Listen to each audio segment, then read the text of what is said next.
menyadari bahwa kita punya identitas bangsa, sebetulnya identitas yang mengikat kita semua, yaitu kemaritiman, budaya maritim.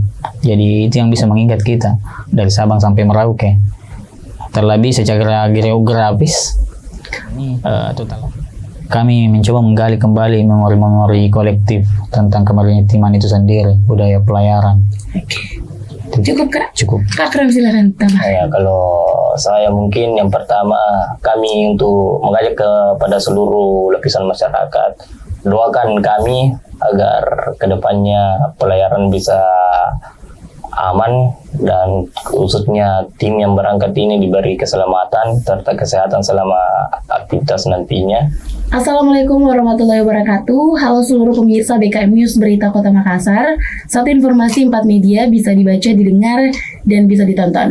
Bersama saya Alika kembali dalam program Ada Alika. Kalau ada aku, maka aku bersama dengan orang-orang berprestasi, tentunya juga menginspirasi.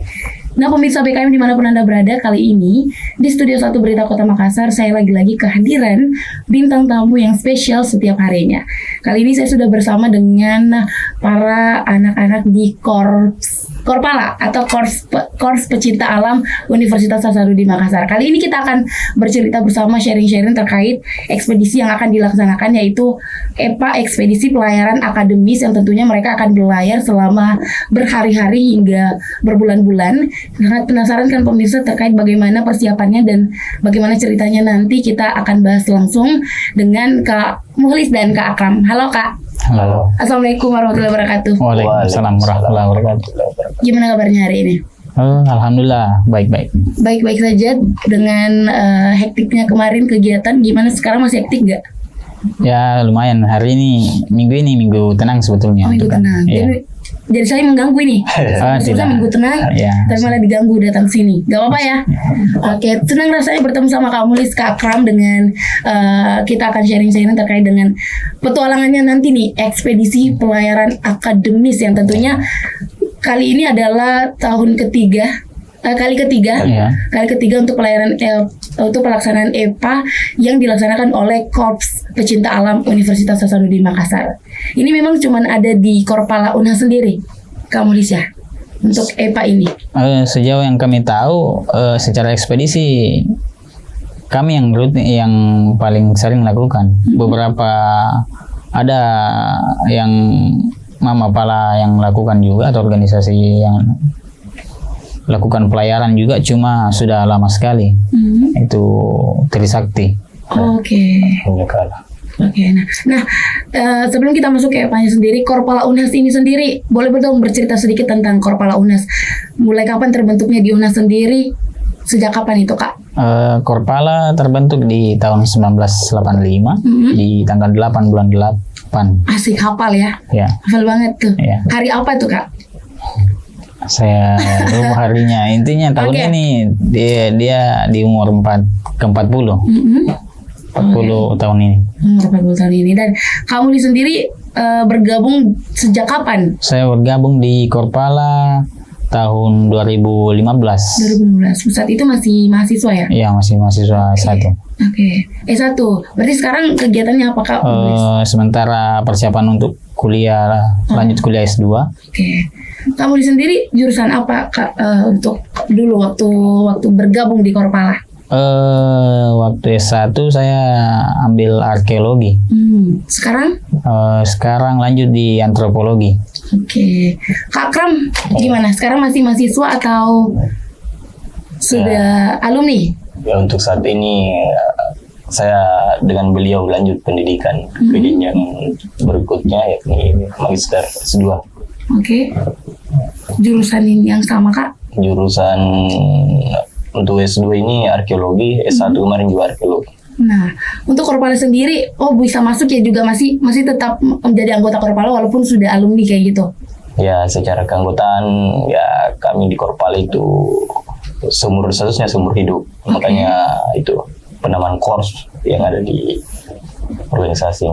Seberapa cinta sih Kak Muhlis sama Kak Akram dengan Korpala ini, hingga detik ini pun masih tetap bergabung dan juga nantinya akan ikut ekspedisi nih? Kalau dibilang seberapa cinta, apa ya, agak bingung juga untuk mengungkapkan, tapi kalau apa yang sudah saya dapat di Korpala, hampir sebagian perspektif atau pandangan terhadap banyak hal dipengaruhi sama Korpala. Oke. Oke, jadi banyak hal lah yang membuat Kak Mulis ini kayak sedikit bingung, sedikit ya cinta juga ya, Iya. karena banyak perspektif yang merubah Iya. semenjak masuk Korpala itu. Ya, karena kami di Korpala kan lintas disiplin ilmu, jadi kami saling berbagi dengan jurusan-jurusan lain, jadi beraneka ragam lah pengetahuan yang kami peroleh di sana. Banyak hal yang diketahui Iya. semenjak masuk Korpala itu. Makanya sampai sekarang masih tetap nyaman-nyaman Iya. aja dan tetap Betul. senang ikut-ikut. Betul. Pertanyaan yang sama dengan Kak Kram. Kalau pertanyaan tentang seberapa cinta ya, saya rasa cinta mungkin tidak bisa ditakar. Jadi untuk menjawab hal tersebut ya, saya masih tetap berada di Korpala karena ya tentunya ada perasaan nyaman di sana, dan seolah kami menemukan rumah kedua di antara keluarga kami. Makanya ruang belajar yang masih sehat lah hingga detik ini, dan implikasinya ke kehidupan sehari-hari bahkan setelah menyelesaikan studi D1 kemarin ya sangat membantu lah. Saya banyak berubah di mindset yang awalnya belum masuk Korpala, pasca masuk Korpala itu. Mindset yang berubah seperti apa? Iya. Before after. Ya itu. Ini Jujur sebelum masuk Korpala ya, seperti pada umumnya kami mahasiswa kenalnya PA itu, pecinta alam itu ya tidak lari dari kenakalan remaja lah. Namun justru kebalikannya, kami masuk di Korpala, justru mindset awal yang saya bangun untuk terjun ke Korpala ini justru yang saya tidak temui di sana. Kami sibuk dengan beraktivitas fisik, belajar, lapangan operasional dan sebagainya, sehingga secara perlahan lupa dengan ya aktivitas hal-hal negatif yang kami dambakan sebelum masuk ke Korpala. Oh iya, berarti dulu mendambakan hal negatif. Iya betul, memperluas jejaring lah kan, namanya remaja pada umumnya. Oke, itu sedikit cerita pemirsa terkait dengan Kak Mulis ini, Kak Kram, dari sekian banyak anak Korpala mungkin di Unhas. Perwakilan yang datang ke sini bercerita sedikit tentang Korpala itu sendiri seperti apa. Tapi inti pembahasan kita kali ini terkait dengan EPA ini sendiri, ekspedisi pelayaran akademis, yang tentunya beberapa hari lagi akan dilaksanakan. Betul ya Kak ya? Betul. Beberapa hari lagi. Mulai kapan nanti rencananya? Rencana pelepasan akan diadakan di tanggal 3 bulan Agustus. 3 bulan Agustus, sisa berapa hari lagi Iya. ini ya. Oke, nah boleh dong cerita sedikit terkait dengan EPA itu sendiri seperti apa nih? Ekspedisi pelayaran akademis, seperti apa Kak Mulis? Jadi EPA atau ekspedisi pelayaran akademis adalah penamaan yang Korpala sematkan pada kegiatan ekspedisi pelayaran yang sudah kali ketiga kami lakukan di tahun ini. Jadi sudah di ekspedisi pertama kami lakukan di Korpala lakukan di tahun 96 dengan rute Makassar, Brunei, Malaysia, Jakarta, dengan mengangkat isu saudagar Bugis Makassar. Kemudian ekspedisi pelayaran kedua atau EPA 2 dilaksanakan di tahun 2011 dengan mengangkat isu Pelaut Sulawesi ke pantai Australia Darwin. Kemudian yang ketiga ini kami coba angkat isu jejak dan persebaran pengembara laut. Gitu.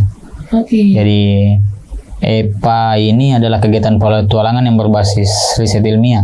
Jadi petualangan berbasis riset ilmiah. Jadi ada isu-isu yang diangkat terus nanti meriset selama perjalanan petualangan itu. Betul.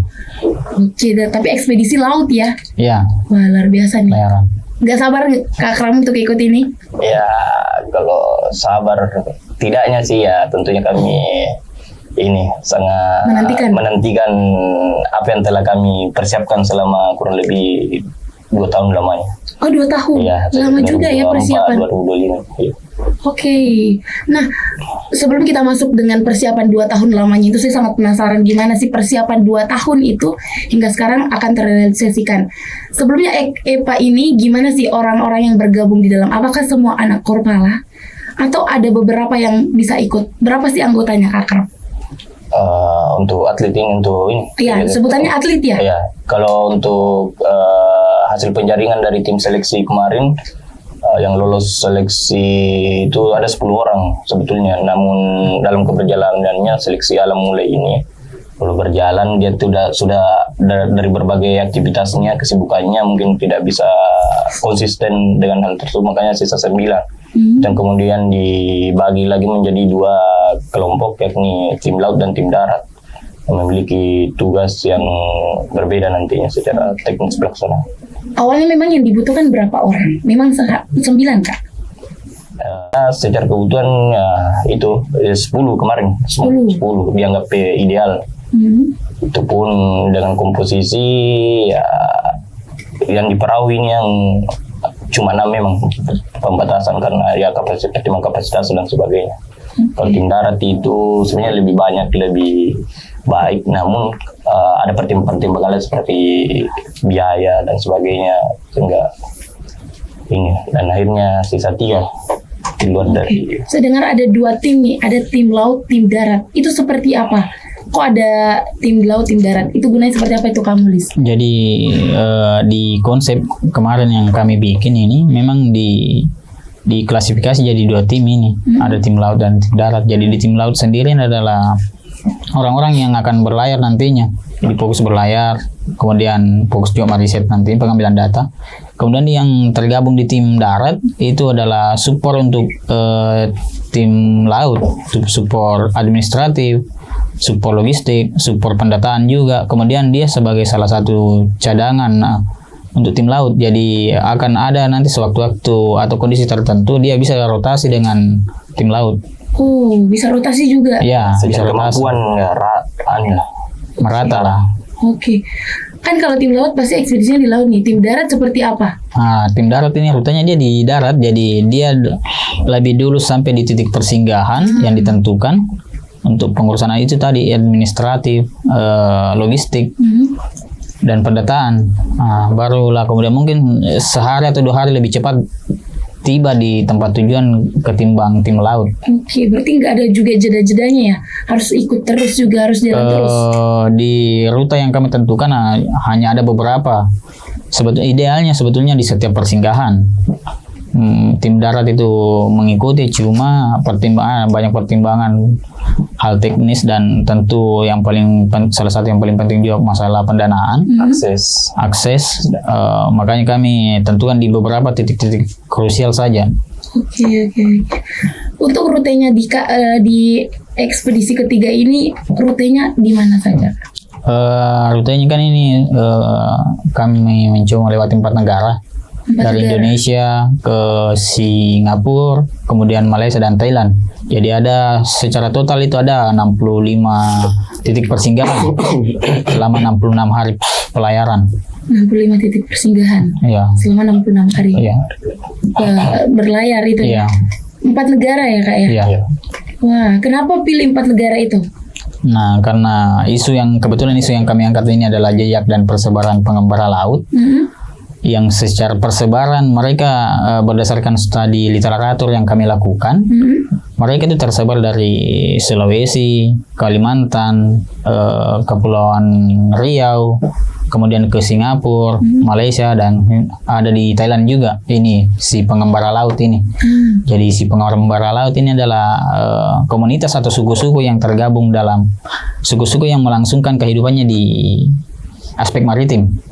Jadi ada Bugis, Bajau, Makassar, Mandar, dan lain-lain sebagainya. Jadi mereka ini tersebar dari Indonesia, Singapura, Malaysia, dan Thailand. Oke. Kenapa ini sangat menarik diangkat isunya?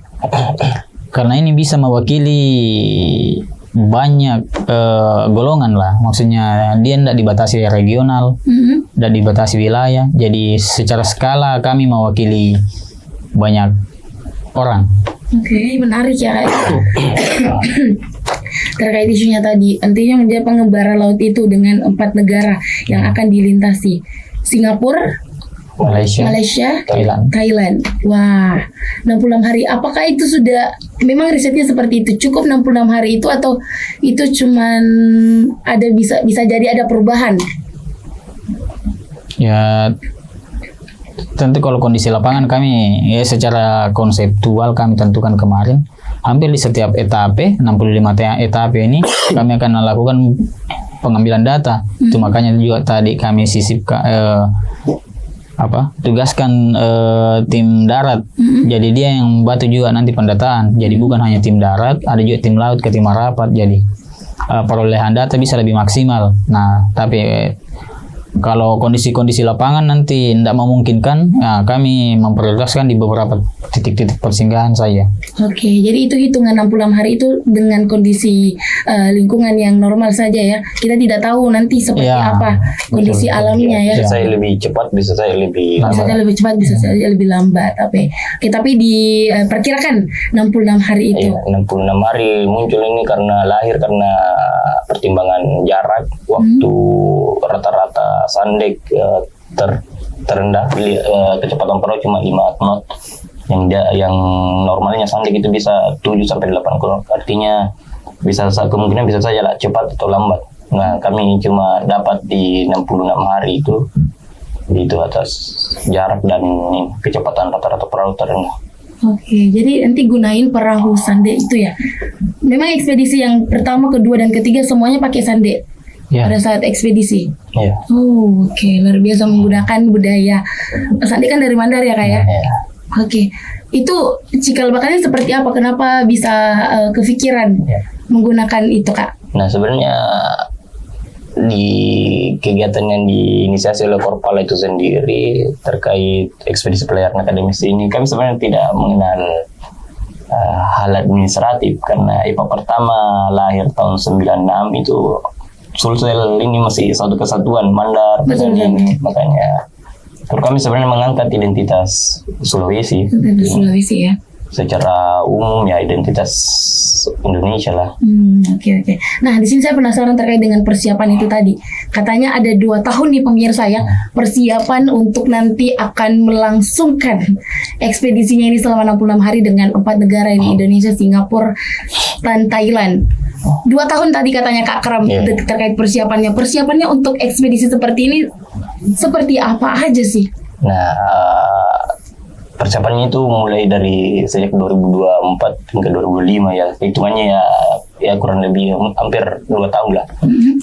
Sejak tahun lalu di di bulan-bulan Oktober tahun 2024 kami Korpala mulai mempersiapkan diri mengenai kegiatan bertajuk ekspedisi yang kami canangkan. Nah, dalam proses persiapan teman-teman yang serius dan komitmen untuk merealisasikan IPA ini mulai terjun langsung ke tempat asal perahu itu sendiri. Mulai cari perahu, keterlibatan di beberapa event yang menyangkut dengan perahu Sandek.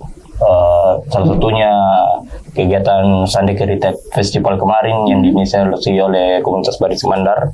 Begitupun dengan keterlibatan tim di kegiatan Kementerian Kebudayaan yang menggunakan perahu Sandek hingga ke Luk Banggai juga kemarin, dan beberapa event-event lainnya lah. Nah, dari situ dianggap beberapa orang mulai serius dan komitmen tentang niatnya.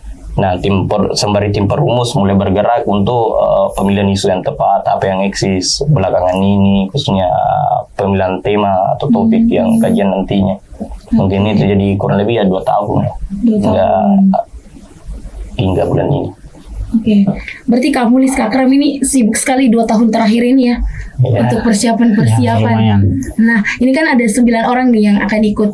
Terkait dengan kesiapan, mungkin ada kesiapan fisik, mental atau semacamnya. Seperti apa sih yang nanti akan bisa dibilang bertarung di lautan nih selama 66 hari. untuk meriset isunya tadi. Persiapannya seperti apa kalau dari atlet-atletnya nih, Kak Mulis? Kalau persiapan kami kebetulan ditentukan kemarin atau diramu kemarin ada persiapan fisik, latihan fisik. Jadi latihan fisik itu dilakukan dimulai dari bulan 2 sampai bulan kemarin. Bulan 2 tahun ini? Iya. Jadi Februari 2025 kemudian sampai di bulan 6. Di bulan 6. Jadi selama bulan-bulan itu berlangsung latihan fisik, jogging, latihan renang. Oke, latihan renang. Iya, apnea, ada yang kayak mengapung lah di air. Oke. Itu bertahap. Jadi berporsi. Jadi setiap pertemuan latihan fisik itu menunya bertambah sampai bulan kemarin. Itu dari segi fisik. Kemudian ada dari persiapan lain itu dari segi materi. Jadi ada beberapa materi yang teman-teman terima kemarin. Ada pelatihan jurnalistik. Materi ini juga terbagi jadi 2, ada materi umum dan materi khusus. Materi jurnalistik, tali temali, kemudian metode pengambilan data, etnografi, antropologi maritim. Nah, kemudian di materi khusus mereka lebih ke teknik pengoperasian perahu layar yang diinisiasi oleh Lantamal. Jadi kami juga kerjasama dengan pihak Lantamal untuk support materi dan beberapa kebutuhan lain ke depan. Termasuk uji kelayakan perahu dan pemantauan selama kegiatan nantinya. Oke, jadi banyak juga ya Kak yang perlu dipersiapkan nih para atlet-atletnya. Berarti atletnya itu harus sehat. Makanya dijaga nggak? Disuruh jaga nggak makannya? Ya, untuk makan sebetulnya idealnya diberikan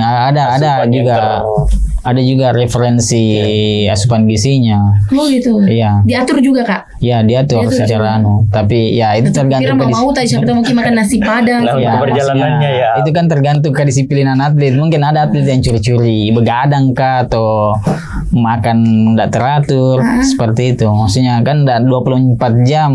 Iya, terus sama ya. Iya, bisa terpantau. Tapi kalau kamu lihat Akram dijaga.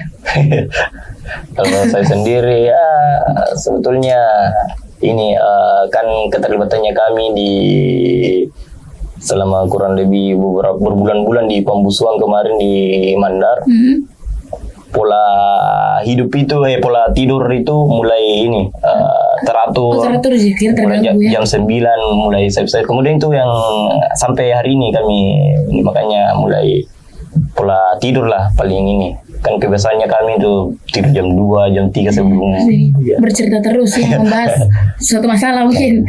Nah, ternyata banyak juga ya kamu lihat dan pemirsa, ternyata banyak juga yang harus dijaga, dipersiapkan terkait fisik, mentalnya juga, terus materi-materi yang terus harus diberi asupan kepada para atlet, termasuk dengan bagaimana pengoperasian perahu layar itu sendiri. Ini Kak Mulis, Kak Akram, saya penasaran, kali pertama nggak ikut berlayar selama berhari-hari atau bagaimana? Atau sebelumnya sudah sering? Baru di kegiatan inilah kami baru di kegiatan ini ikut-ikut. Iya. Jadi waktu awal pengoperasian perahu layar agak sulit nggak? Ya tentu sulit, hanya saja karena kami kemarin langsung secara selain dari materi kelas, kami langsung belajar di sumbernya sana di Mandar. Jadi kami ikut melaut, ikut bersama nelayan selama berbulan-bulan. Jadi pelan-pelan kami mengamati dan belajar. Oke, dengan waktu. Nah, ada aspek menarik di balik itu ya. Awalnya kami sebelum turun ke Pambusuan ya, kami pikirnya teknik mengoperasikan perahu itu sulit dan sebagainya. Ternyata setelah sampai di sana berkembang lagi, ternyata ada aspek lain yang perlu diperhatikan, yakni pengetahuan pembuatan sandek itu sendiri. Ada mulai cara metode pengikatnya, ada pengetahuan lokal di sana. Nah, makanya sebelum masuk ke pengoperasian kami belajar tentang maintenance, bagaimana kearifan lokal terkait sandek itu, bagaimana perspektif masyarakat tentang sandek itu, begini perlakuan sandek ketika kondisi-kondisi seperti ini. Nah, secara tidak langsung dengan mengetahui filosofi pembuatan sandek ini ya, secara prinsip kami sudah bisa memahami lah terkait fungsi-fungsi konstruksi Sandek itu secara utuh. Iya, karena sudah lama berkecimpung, sudah itu terus yang ditemui, jadi terbawa juga ya akhirnya ya dengan banyak-banyaknya wawasan baru terkait dengan filosofi itu sendiri. BTW Kak Mulis dan Kak Kram, apakah anak pesisir sehingga nanti akan berlayar nih? Nah, menariknya di kegiatan ini secara komposisi semua atlet, mau itu atlet atau teknik advisor, semua orang agraris. Jadi tidak ada orang maritim, tidak ada orang pesisir, bahkan tidak ada orang Mandar. Oke. Jadi semuanya bisa dibilang orang awam yang masuk ya. Iya. Dan mulai dari nol. Mulai dari nol ya. Mulai dari nol, ternyata seperti itu ya. Tapi karena mendalami peran nih, jadi alhasil mudah saja ya. Ya, karena ketekunan dan konsistensi. Betul-betul teman-teman yang niatnya ke sana, makanya dia serius. Nah, persiapannya ini ada nggak juga kayak simulasi begitu, simulasi berlayar? Ini kan nanti mau berlayar nih 66 hari. Ada nggak pada saat persiapan ada simulasi berlayarnya gitu, Kak Mulis? Ya, kebetulan di kegiatan EPA 3 ini yang dikonsepkan itu ada 3 kali simulasi. 3 kali simulasi? Ya, 3 kali simulasi dan masing-masing punya tema tersendiri. Jadi di simulasi pertama kemarin setelah pasca perahu rampung di reparasi di Pambusuang atau Balanipa, teman-teman mencoba untuk menguji kelayakan perahu. Jadi tema yang diangkat itu. Kalau ya secara kemampuan perahu seperti apa, daya muatnya seperti apa, kecepatan rata-rata seperti apa. Itu di simulasi pertama kemarin. Kemudian di simulasi kedua teman-teman mencoba menekankan di pengetahuan berlayarnya dengan tema long sailing, pelayaran jarak jauh. Jadi rutenya itu dari Makassar ke Pantai Bosowa, dari Kapuposang, Pulau Kapuposang ke Kabupaten Pangkep, dari Pulau Kapuposang sampai ke Pantai Palipis, Balanipa. Itu berapa hari? Kebetulan kemarin itu di simulasi kedua 2 hari. 2 hari. Iya. Jadi dari Kapuposang ini yang lumayan menarik juga karena kami start pukul 2 subuh. 2 subuh? Iya. Berlayar dini hari sampai ke Pambusuang itu Pantai Palipis itu menjelang maghrib. Menjelang maghrib. Iya. Oke, jadi ada simulasi. Iya, jadi dan di simulasi ketiga kemarin kami secara tematik itu mengangkat poin yang ditekankan adalah pendataan, pengambilan data. Jadi ada beberapa titik persinggahan yang kami singgahi itu banyak melakukan wawancara, pengambilan data dengan masyarakat pesisir terkait sosial dan budayanya. Itu rutenya masih sama? Beda-beda. Meskipun titik start dan endpointnya sama, tapi rute dan persinggahannya ini berbeda-beda di 3 simulasi ini. Yang tergantung tema yang diangkat. Seperti itu. Oke, tapi langsung semua ngikut Kak yang 6 orang itu, yang tim laut langsung semua berbarengan. Juga karena ini kemampuan sebisa mungkin rata, makanya tim darat, beberapa tim darat, tim laut, semua atlet sama semua merasakan di walaupun tim laut, walaupun rolling ini terrotasi semua. Simulasi pertama, ada yang itu simulasi kedua. Oke. Nah, berarti Kak Mulis, Kak Kram sudah melewati 3 simulasi itu tadi. Sudah selesai simulasinya 3. Iya, alhamdulillah. Boleh dong cerita sedikit hal-hal menarik selama simulasi nih. Walaupun belum intinya yang 66 hari, masih 2 hari loh ini. Tapi sudah mulai coba berlayar. Ada nggak hal-hal menarik yang boleh di-share sama kita di sini? Nah, terkait hal-hal menarik selama tahapan persiapan pelayaran kemarin dalam hal ini simulasi, ya dari 3 simulasi kemarin ini menariknya selalu kami mendapati case-case yang berbeda. Di simulasi pertama itu ada case perahu hanyut dari tempat berlabuh. Nah, ya makanya secara tidak kami memiliki kemampuan lagi, ada pengetahuan baru yang kami dapatkan terkait hal-hal yang mesti diperhatikan ketika tiba di suatu tempat begini. Walaupun sebenarnya faktor eksternal karena ada suatu nelayan membuka parkirannya kami, makanya perahu yang lain. Yang kedua itu case yang kami hadapi ada di bagian perahu yang patah. Nah, itu yang kemudian diaplikasikan apa yang selama ini dibekali, apa yang selama ini yang kami dapatkan dari masyarakat Mandar terkait secara fungsi bambu-bambu. Kan masyarakat Mandar itu ketika kita berbicara perahu, idealnya bawa banyak bambu. Itu sangat berguna nanti di lapangan. Itu sangat berguna nanti selama pelayaran ketika ada masalah-masalah. Nah, itu terbukti kemarin di simulasi kedua. Ada salah satu bagian yang patah. Nah, dalam dengan sebatang kayu kami belah dua, kemudian coba pengisilan lukanya taker, dibida atau disambung dengan teknologi seperti itu. Di simulasi ketiga kemarin ini, ya faktor cuaca yang paling ini.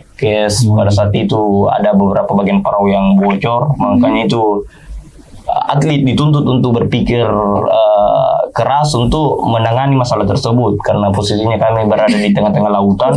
Dan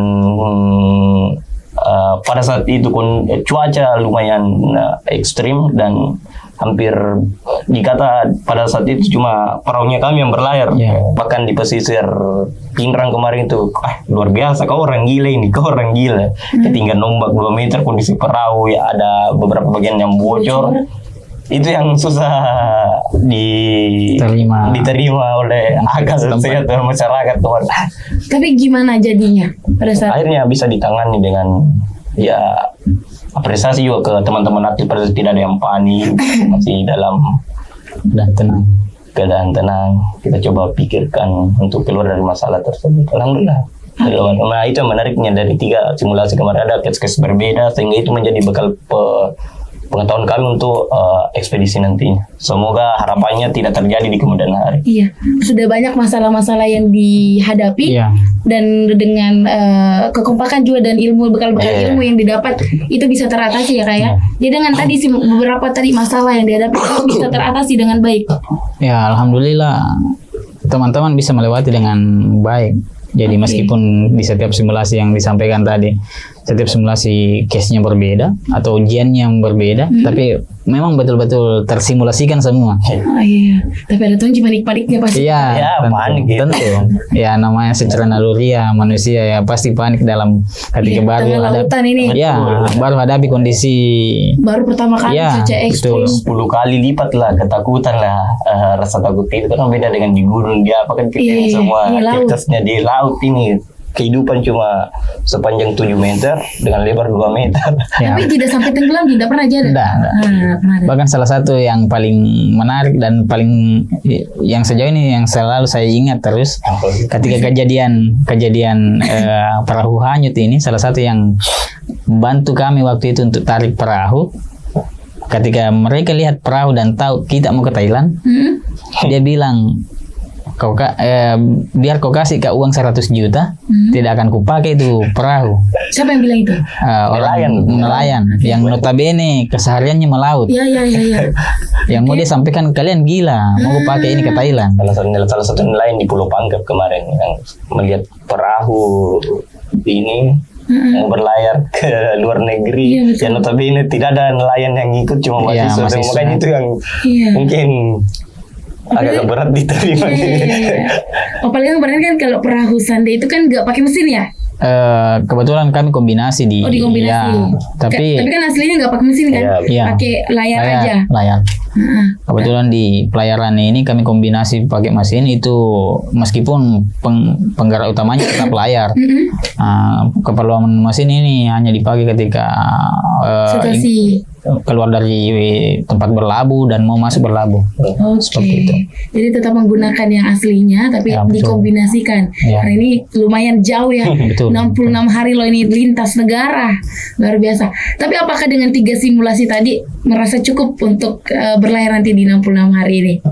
Ya, secara ini konseptual ya 3 hari. Sebenarnya jauh sebelum itu teman-teman sudah melakukan pembiasaan di perahu Sandek. Itu seperti yang saya sampaikan, mulai keterlibatan di Sandek Heritage Festival, kemudian ke Lubangga juga selama 21 hari. Ya, saya hitung-hitung mungkin sudah 8 kali long sailing teman-teman. Ya, saya rasa itu bekal yang cukup untuk ini. Oh, berarti Kak Mufri sama Kak Kram sudah pernah berhari-hari juga melakukan ekspedisi. Tapi selain di simulasi itu banyak juga masalah yang kita hadapi yang di long sailing tadi. sebelum 3 simulasi ini sebenarnya bisa dibilang pure cuma pengenalan Sandik itu sendiri, karena kami ditemani masih bersama dengan masyarakat masih Manda, bersama. ya beberapa orang-orang yang kesehariannya inilah melaut. Nah di 3 simulasi kemarin itu Pure mahasiswa. Iya. pure. Nggak ada Jadi nelayan. kami ya secara manajemen kami sendiri, Iya. secara ya pokoknya semua lah. Kalau di yang latihan-latihan sebelumnya sederhananya mungkin kita lebih ke partisipan. Ya. Oke. Gimana perasaan sudah mendekati nih untuk berjuang nih menaklukkan lautan 66 hari dengan masalah kemarin yang dihadapi 3 simulasi. Tidak ada keinginan ingin mundur. Iya, kalau kayak justru lebih semangat tentu, Oh, iya, tentunya semangat. lebih animonya lebih tinggi lagi. Oke. Ya, rutinitas beribadahnya juga lebih kencang. Oh gitu. Iya. Lebih banyak ke beribadah ya Iya. sekarang ya. Oke. Karena ya lebih ke itu sih, rasa syukur dari bahkan di internalnya kami pun banyak meragukan sebenarnya. Iya. Awal-awal di inisiasi ini kegiatan tidak bisa, bahkan dalam penentuan orang-orang untuk menjaring orang-orang yang mau dianggap tandem untuk menseriusi kegiatan, banyak ada basa-basa keraguan lah. Makanya mendekati keberangkatan ini, ya kami di internal atlet ini selalu berembuk. Akhirnya dia walaupun belum terrealisasi, tapi bisa dibilang ya sudah 90% lah kan. Nah, ternyata kita bisa lewati persiapan yang panjang ini di tengah keraguan dari beberapa orang gitu. Terus sekarang sudah nggak ragu itu dinanti-nantikan. Ya, kalau atlet tetap optimis. Tetap optimis Iya, atlet kalau ya. atlet, iya. Teman-teman yang lain ada yang ragu nggak? Ada yang kayak bisik-bisik bilang, "Ih, udah takut juga." Ya, kayak gitu kan biasa ada. Iya. Ada. Tentunya umum melihatnya pasti begitu orang. Oke.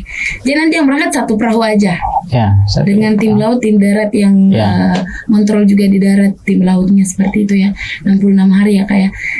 Saya penasaran untuk pembiayaan ini besar nggak pembiayaannya?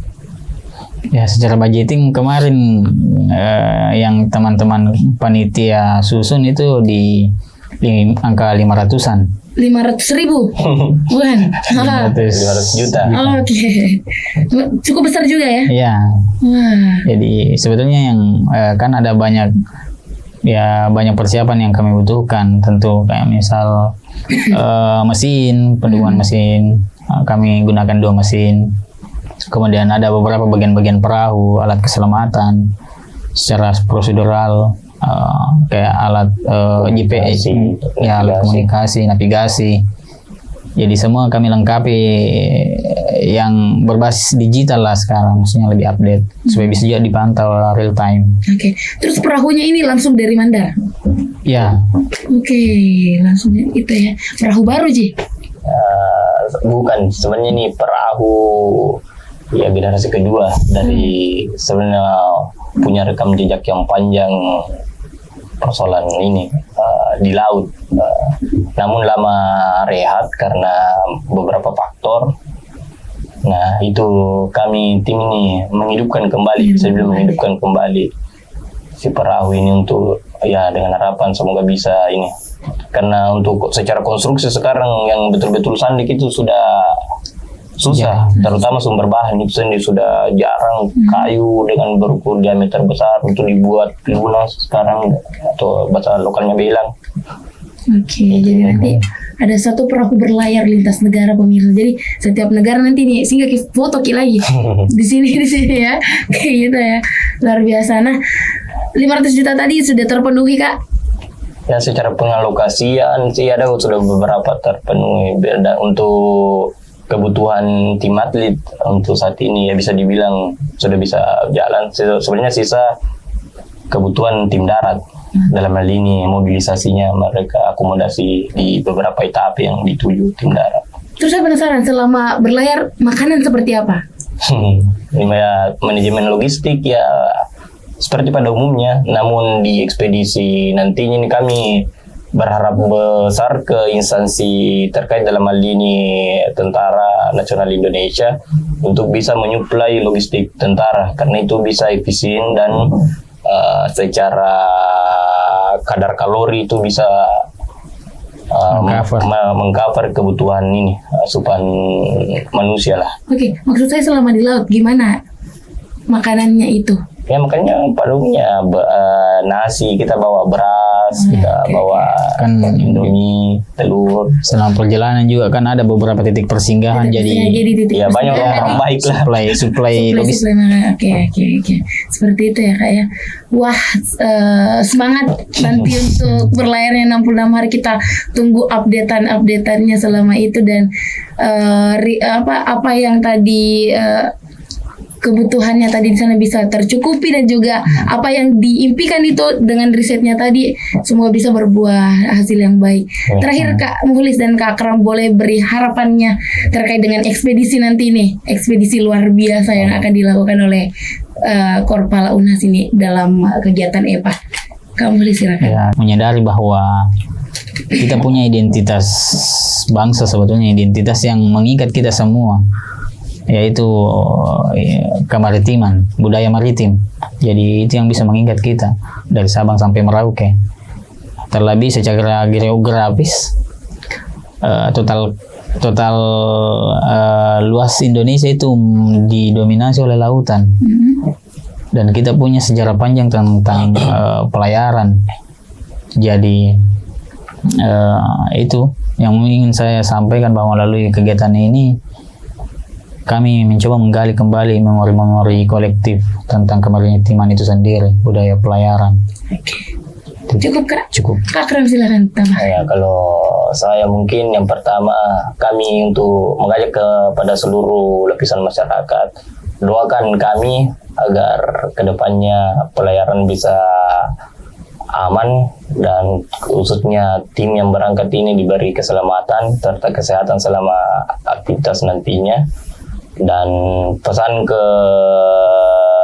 untuk masyarakat ini ya seperti yang disampaikan tadi Kak Mukhlis, ya negara ini sebenarnya negara laut yang dihuni dari beberapa daratan yang secara luasan laut lebih mendominasi ketimbang daratannya. Makanya pesan kami ya jangan pernah memunggungi lautan. Mungkin itu dari kami, orang laut Korpala Unhas. Asik, orang laut Korpala Unhas. Terima kasih sekali lagi Kak Mukhlis, Kak Akram, dengan ekspedisinya nanti. Kita tunggu kabar baiknya selanjutnya. Nah, pemirsa Berita Kota Makassar, jangan lupa saksikan podcast ini hanya di YouTube BKM News. Jangan lupa subscribe, like, and comment. Dan juga berita tadi akan dicetak di Harian Berita Kota Makassar dan juga koran digital, dan dapat Anda jumpai di seluruh platform sosial media Berita Kota Makassar. Untuk itu pemirsa, saya Alika dan juga bersama Kak Mukhlis Dan Akram. pamit undur diri. Wassalamualaikum warahmatullahi wabarakatuh.